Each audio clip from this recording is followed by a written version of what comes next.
各位朋友，大家晚上好！欢迎各位参加由 Mentoring 导师学院和欧洲导师与教练协会 EMCC 联合主办的100场导师技术在线论坛。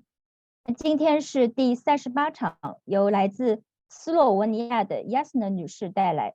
她今天给我们分享的话题是跟督导有关，是督导如何为导师教练添翼。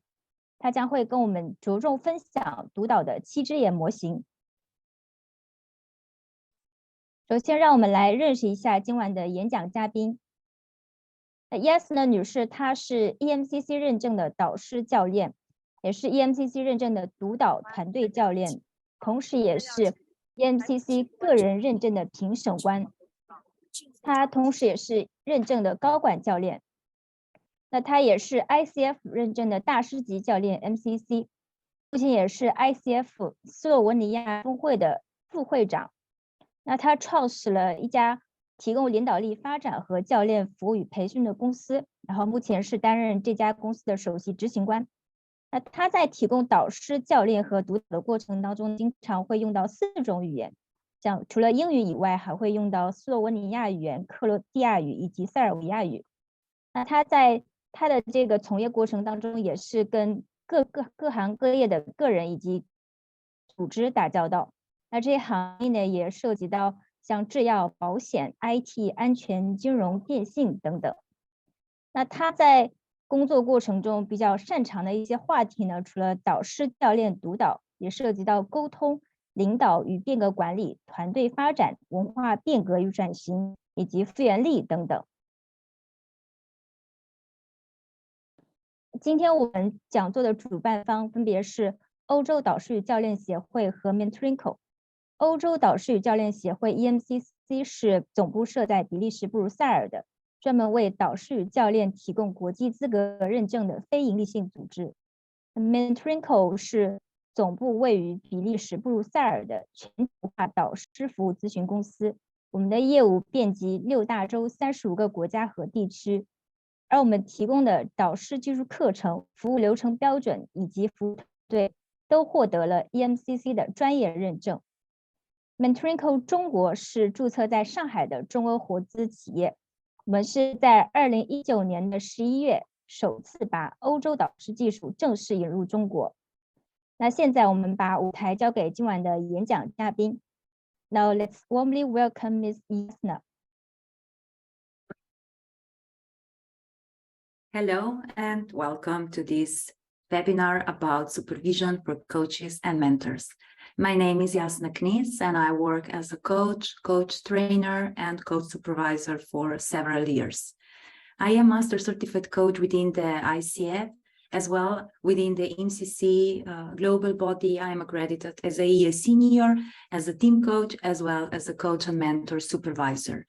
And I shared this passion toward coaching for more than 18 years, and I truly believe that with coaching and mentoring, we are supporting people and empowering people to live better, to live healthier, and to live happier. As well as a coaching and mentoring supervisor, I am sure that with this, we support and help coaches and mentors to be better as a coaches and mentors, to live more fully their own potentials and also to evolve quicker. And if I reflect my own practice, when I started, it was many years ago. And as a beginner coach, I didn't know a lot, I was struggling how to do it, what to do it. And I was lucky enough to be trained by a coaching institution where they said, as a coach, you need to have regular coaching supervision. And this means 1 supervision per quarter. And this is how I started.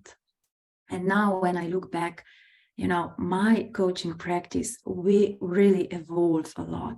And when I reflect on how I was doing in my earlier stages, when I was just trying, to be in that profession, and now it's tremendous difference. And I really believe that being in supervision also supported me and helped me to develop, to gain much more coaching maturity, and also to trust in myself and expand my capacity and embody all coaching competency into not only how I work with people, but also who am I as a person, as a Jasna, not only as a coach. So let me just share my presentation for today. And yes, this is the topic that we are going to talk about today. It's about supervision for you, coaches and mentors. And I didn't mention, but I am also within the MCC Global, I also support coaches in their path to accreditation. So I am really familiar with what are some struggles when we don't have supervision, and what is the difference when we evolve in supervision or reflective practice. So to start with this supervision, what is coaching supervision? It's collaborative learning, and it's a practice where we continually build our capacity through reflective dialogue. And with that, we do benefit for ourselves, for our clients, and also the overall system. So let me ask you, are you continuing developing your competencies and capacity of the coach, of the mentor? And how do you do that? Do you have a supportive space to process the experience you have had when working with clients? And is your professional practice related to quality, standards, and ethic? Because when we talk about supervision, normally people think that supervisor is a person who will look what you did and then he will tell you this is wrong, no, this was bad, and etc. But it's not like that, really. Supervision is about having super zoom out vision on what you have done, how you have done, who you are as a coach, as a person, and how do you present yourself through your own practice. Is your practice based or following the standards of our profession? Is your practice ethical and aligned with the Global Code of Ethics? And how do you ensure the quality of your work? And how do you ensure, let's say, support for yourself as a coach and a mentor? So to offer you official definition from MCC, where supervision is part and mandatory for being individually accredited, supervision is the interaction that occurs when a mentor or coach brings their coaching or mentoring work experience to a supervisor in order to be supported and to engage in reflective dialogue and collaborative learning for the development and benefit of the mentor or coach, their clients, and their organizations. And to add on this official definition, it's all about a journey of self-discovery. And it offers you a place to be present and the power to just be and to see where and how you are at that particular moment. And also to intensively develop the ability to learn from each coaching situation. And also to develop the exploration of building the awareness of what is happening inside of us, our internal processes, and also what is happening outside of us, our external processes. So it's all about who we are with our clients. And you may ask yourself when to go to supervision. In supervision, we share our successes, what was great, as well our failures. I know that we all want to be great coaches, great mentors, and to do everything perfectly. But you know, in reality, this is not so. There are so many internal or external, let's say, areas that influence how we do in something. And it's not good or bad. It's just the experience itself and how we learn from the experience. And there might be successes. And I wish you all a lot of successes. But also, we learn also through failures.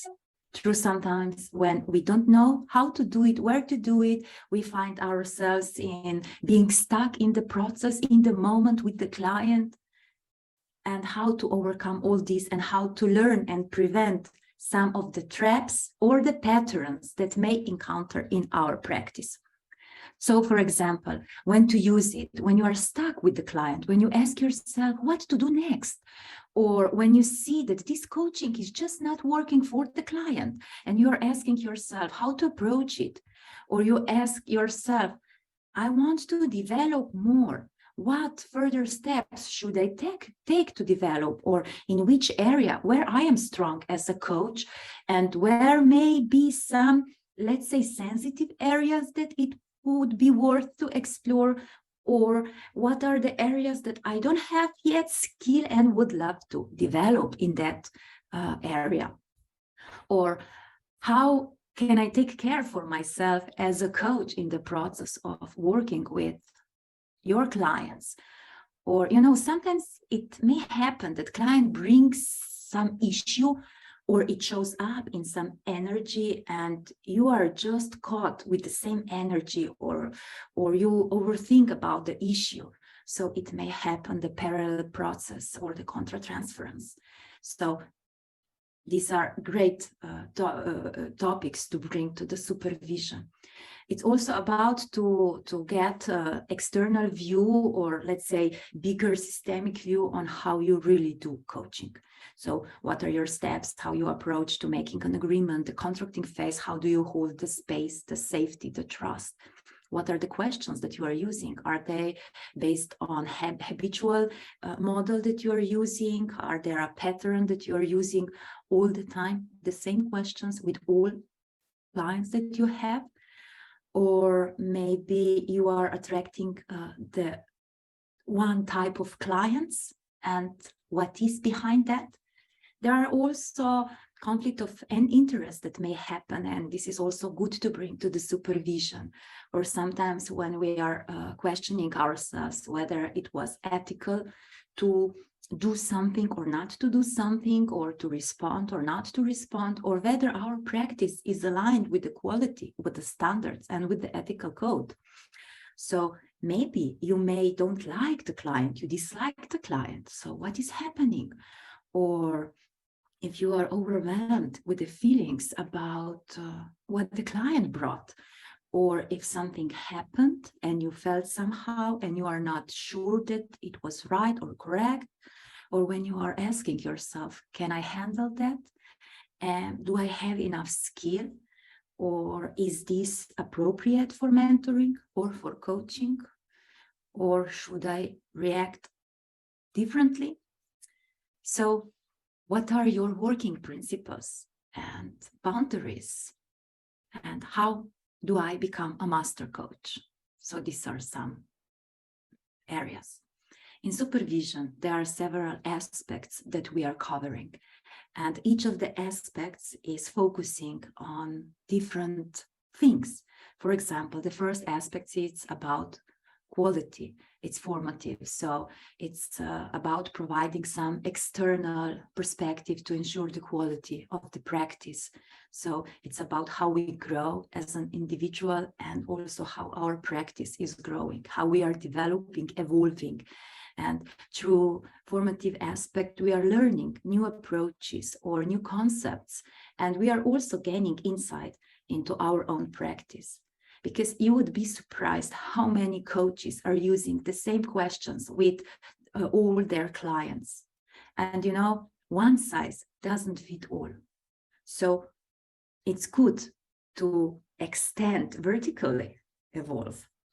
The next aspect is about developmental. It's normative, so it's enabling the learning and growth of those who are in the supervision. So the learning and growth of you as a coach and a mentor. And it's really about encouraging the professional practice. So it's about what is the quality of your mentoring and coaching? What are the standards that you are applying to?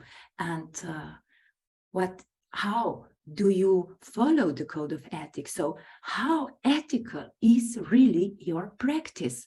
So to make this external view on that approach.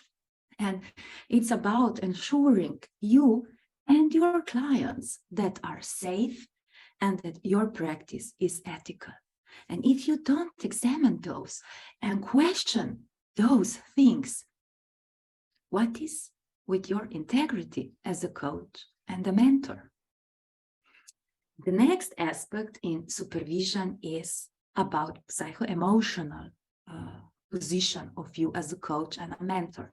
So it's restorative, and it's about well-being of a coach.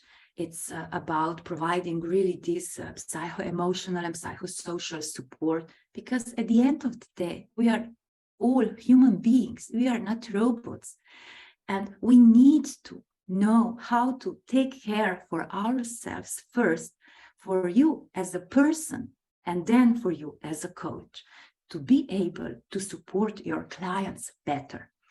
And it's also about providing you self-confidence to do the job, to do the work that you are doing, and being in a good shape mentally, emotionally, and physically to hold and work with your own capacities and also with the complexities that we are facing. And the last aspect that we are covering in supervision is complexity, and is about systems, but it's systemic. So it's about how our complex reality is informed in multitude of the system, and what is happening around and influencing on our own practice and the work that we do with clients and their own words as well, private and professional.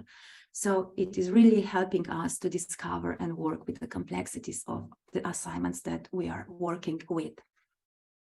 So when we covered aspects of supervision, I really want to share with you one very useful supervision model. This is only one of the supervision models. There are many, like in coaching or mentoring. But why I choose this one? Because it's very well known, and it might be used also as a self-supervision tool, because sometimes there is a situation that needs from us a reflection. And sometimes we find ourselves in a situation when we need some support. And if we don't have a supervisor, it's a great that we know how to reflect. And reflection is really a key element of supervision. So what is reflection? This is the definition that I heard a few months ago from one of my colleague coaches, and it's taken from the Shun, and is a conversation with the situation. And I couldn't agree more, because we really, when we reflect, what we do, we pause, yeah? And then we explore what has happened from different layers, from different perspectives, from different angles. And through that exploration, we gain insights or new awareness. And then we integrate these new learnings into our own practice. And this is how we as coaches develop or evolve, or this is how we become more mature as coaches. So the 7I model is a model that was invented by Dr. Peter Hawkins. He is also one of the pioneers in the coaching profession, and it's really widely used supervision model. And why I really like it? Because it's a really great framework. It enables you, to moving around 7 I's and 7, let's say, elements where we find ourselves as coaches or mentors. And it really helps you to open conversation relatively quickly. So we go into the issue, into the topic, into what is important or what is popping up. And also it offers you to explore various dynamics at play that are there. And this enables you to gain richer insights. And we as coaches and mentors, we need that for safety of our practice, for the quality of our practice, and also for the quality of what we are offering and how we are supporting our own clients. So if we go briefly through the I's, the first I1, is all about the client. So it's about the coachee or the mentee situation. And what we are exploring in the I1, we are exploring the way how the client presents themselves in the session. And this may reflect also who they are and how they operate outside the coaching session and in their general life. So here are some questions for reflection that you will know how to explore this first I. When you think about the client, what is important about this client situation that motivates you to focus on today, or to think about today, or to explore about today? Or what issues did he present in the session? Maybe you may ask yourself, how would you describe the client? What comes to your mind when you think of this client?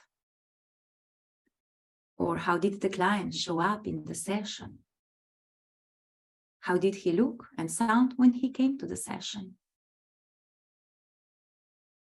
How did the session start?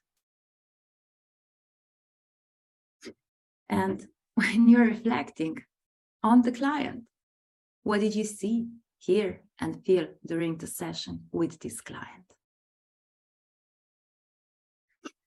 So when we cover the I1, we then move to the second I. And the second I is all about coach or mentor intervention. So it's all about the strategies, interventions, models, or tools that a coach or mentor used with their client. So what you may use is that for each session, you are using the same tools and approaches. And this is very common, you know, what we explore in the supervision. But if you don't explore it, you are not even aware of it. Or at particular point, you may also notice that your client showed resistance to an approach that you took, or that the tool that you used offered limited further insights for the client. So basically it's not working for your client. What I noticed in my practice as a coach trainer and mentor coach supervisor is that many coaches, they went and they are trained in, let's say, one school.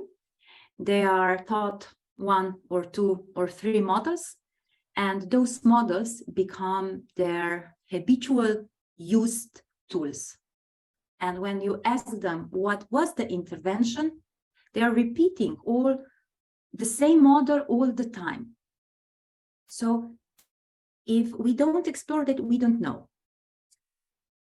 Some, let's say, more mature coaches, they are using different models, but they are not trapped into the model-based way how they approach it.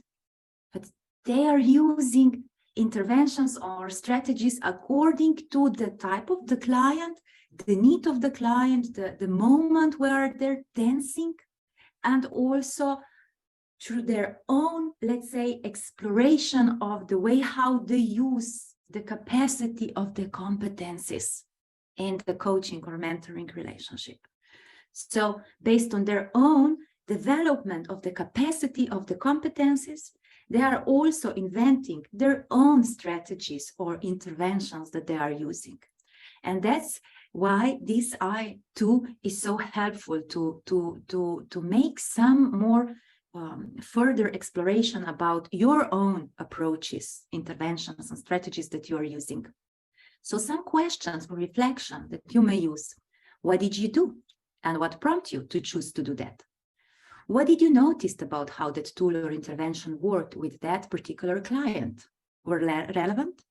Were effective? What was the response of the client? What did you learn about this approach for this type of issue or learning cycle or the client type? Because, one size doesn't fit all. What other approaches could you have taken? Or if you're a little bit more wild and allow yourself to dream and vision what would be the most wildest intervention that you could use if you would dare to. Or just simple, what are the choices or options going through your head regarding that dilemma? So what may you do differently next time? The next I is all about coach-coachee relationship or mentor-mentee relationship. And I3 aims to examine the relationship between you and your client and your relationship that you are co-creating together. So for this, you need to be really able to step back and to critically examine the working relationship you have with your client. And this also includes examine the contract or agreements that you have made between yourself. Examine the needs and the expectation of coaching of your client, as well the needs and expectations of you toward your client. And also, it's great to examine any assumptions that are made on either side. So to reflect on coach-coachee or mentor-mentee relationship, there are some questions that you may use. For example, how would you describe the dance that is happening between you two? Is this the tango or is this hip hop? Are you partners or are you dancing each of you some different dance? So it's only the information, but it gives you some learning, yeah, right? What is the quality of your relationship? Or what is the quality of trust and safety in your relationship? How do you interact with each other? What is your energy in the relationship? Or what are the client's expectations of your work? Or does this match with your expectations? And as well, how explicit have these needs or expectations been made? During the session, how much work are you putting in versus how much work the client is putting in? So basically, who is doing the work? Or I really love this one. If you were both animals, what kind of animals would you be and why? And then when you answer to that question, then try to imagine that these two animals are in front of you. How do they interact? Interesting, right? So let's move to the next I. The next I is the fourth I, and it's all about the coach or the mentor. So the I4 allows the coach to analyze what they noticed about themselves when working with their clients. It's really about what is happening to the coach when he or she sees and works with their client. Because people, or let's say clients, may trigger some reactions in you as a coach or as a mentor, either in the way how they present themselves, how they show up in the session, or in the way what are the issues or the materials that they bring to the session. And being aware of these reactions can really uncover a wealth of information about you as a coach or a mentor. It may uncover any unconscious biases or prejudices that you may have, or topics that we or you may feel less skilled at working with. So it's all about countertransference. It's about parallel processes. And I would really love to be clear on something. It's very important. We human beings, we are all biased somehow. So don't try to think that you don't have any biases. We all have those. And if we are aware of our own unconscious biases, we may control those. Otherwise, they are controlling us.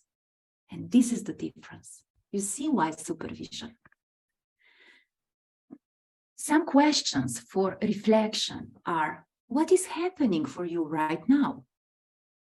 Or what reactions did you have to the client or the topic that they have bring?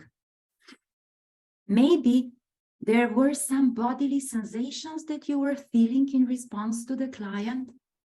If you were, what were they? Or if any, what changes in energy did you notice as you worked with the client, if any? Or how do your emotions and thoughts influence behavior? Or what does the client, or who does the client remind you of? And what are the differences between the client and this person that he or she is reminding you of? I really love this one. What you don't want to share about yourself and your client. The next I is I5, and it's all about coach and supervisor relationship. So it's about what is the relationship between you and your supervisor. So between me and my coachee, my supervisee, or somebody who I am supervising, for example. And it really relates to the parallel process that appear between the supervisory relationship of coach or mentor with the supervisor, and also in the session of the supervision. And what is interesting, there also might be further parallel process that is playing out in the wider context, because the behavior showing up in this relationship may also show up in relationship with coach and his clients, and maybe also a reflection of relationship showing up in the wider clients or organization, for example. So it's what is happening in one relationship may be a reflection of what is happening in another relationship or in another one. So here are some questions for reflection. For example, to what extent are your own experiences as a supervisee a reflection of your client's experience when working with you? And could that be in any way reflective of the coaching relationship? Or what similarities are you noticing in the relationship with your clients and the relationship that you have with your supervisor? So now we are moving to the next I, and this is the I6. I6 is all about supervisor and the internal experience of your supervisor during the supervision session. And it's about really here and now situation or here and now experience. And it really involves the supervisor as being a true reflective partner. So this method allows further information to surface about the coach-client relationship that might otherwise have been unmentioned or unnoticed. And it's giving really a deeper insight into the working relationship that you as a coach or a mentor have with your client. Because the best tool that supervisor can use is using self as a tool. And this is being aware of his own processes, his own sensations, his own thoughts and emotions. And just using those to check if there is anything unmentioned or unnoticed and may reflect something. And being unattached to those.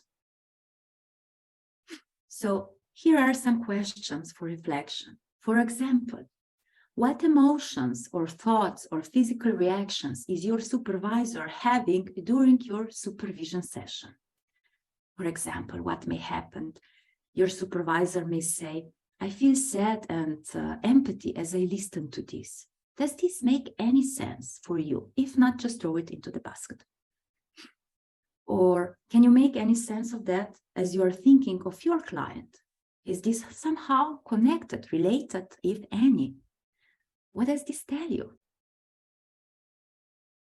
So I would really love to point out here whatever is happening, it's all about, it's just an information. We are not attached to the information. It's information. This is in the field. So we are exploring this. And if there is some correlation, any sense, something that we can relate to, okay, we explore further. If not, no, we leave it. We go along. And the next, and this is also the last I, is I7. And I7 is really through everything what we have explored, going further to the wider context around the coach-client situation, relationship, what is happening with supervisor as well. So it's view of the system. And I7 really details how the wider system, and by the wider system, we mean organizational, ethical, culture, the way how we contract, so etc., and how this wider system is reflected in the client's work. And we are really exploring also external influences. So it's being aware of the wider context of the client organization and its stakeholders, being aware of the wider context of the coach organization and its stakeholders, and also the supervisor and their organizational as well professional context. And here there are some questions for reflection on 7th I. For example, how is the culture of the client's organization reflected in the work you are doing with this client?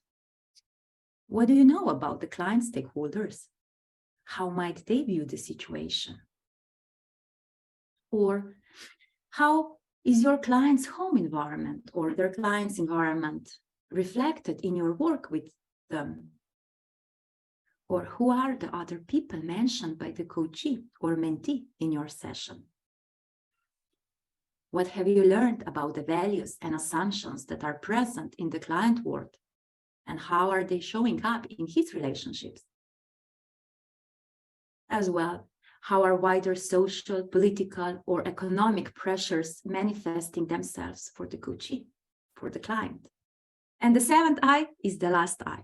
So we covered all 7 I's in the 7th I model. And in the supervision, we are not using all the I's all the time in every single supervision session. No, sometimes we may focus only on one I.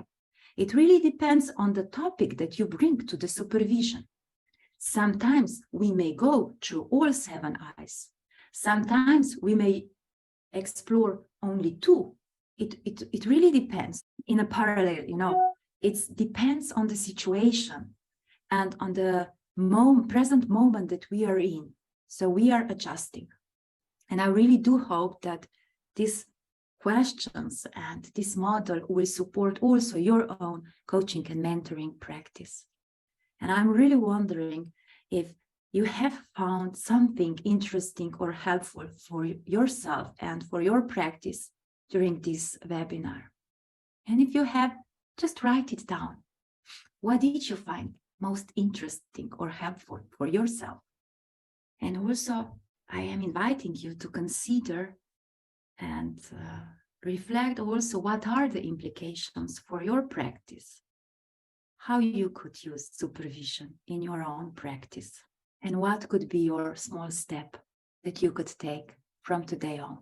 Thank you for being with me and listening to me. I do hope that you did find some, let's say, interesting and important information about supervision for your own practice. I am here also available for further questions. You also may write me and ask for support, and for if you have some, questions that we didn't answer today on this webinar. So I am available also for that. And thank you for your patience, your energy, and willingness to be with me. Thank you. Thank you, Jasna. Thank you for your wonderful sharing. And thank you for opening our eyes to the 7I supervision model. tonight we have a lot of audiences watching the webinar on different platforms, and there are some questions from them. And my colleagues will, since time is limited, I think we'll leave about 2 questions for you. Because we have some questions from the audience, and I will put it in the chat box. 大家有问题的话，现在可以提问。由于时间关系的话，我们今天晚上大概就留2个问题的时间。如果大家后续还有其他问题，我们可以就是给 Jasna 女士可以直接给她可以发邮件，或者也可以把问题反馈给我们，然后我们呢再就是请她再回答。好，第一个问题 ，The first question is, can you explain more about parallel process? Yeah, hello. Thank you for the question. I will need to be brief because I have only 3 more minutes to be with you. But parallel process is, when, for example, let's say that the client brings a topic and you attach to the topic because something similar is happening to you as well. And you start asking questions or exploring, not through serving the client, but maybe answering to yourself. For example, let's say that there is a topic about how to deal with some emotions with anger, and then you reflect it on you and you have the same issue with somebody else. So you are influenced by your own processes and you bring yourself into the process, and then it's not objective anymore. So this is parallel process that we need to be aware. Thank you. 那首先第一个问题是 Jasna 女士在 PPT 中她分享到一个关于平行过程。那这个平行过程呢，她举一些比较形象的例子，比如说你作为导师或者客户，然后呢，他带来一个话题，你发现自己也有类似的经历，因为你曾经后你感受，然后你在向他提问，然后一起探索的过程当中呢，你不只是说仅仅在给他提供服务，其实你也在把这个问题其实也是回答给自己的。那如果对方他体现出一些情绪，比如说愤怒或者悲伤，那因为你自己可能也遇到相同的问题，所以你可能你的情绪呢，它会就是可能会类似，可能陷进去相同的情绪，也就是说你自己也不可避免的被这个过程影响到了。那你给予他的意见，可能想法可能就不再客观了。这个就是关于平行过程的一个例子。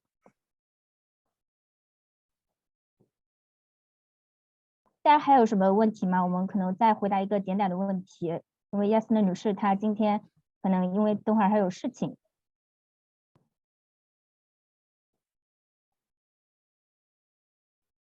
这样的话，因为今天时间有限，大家可以把问题反馈给我们的工作人员，我们到时候再反馈给 Jasna 女士。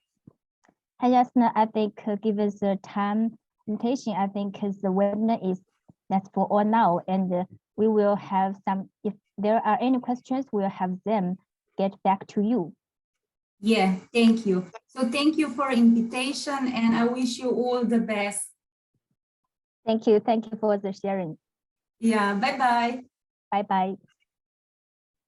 今天也非常感谢大家参加我们的讲座。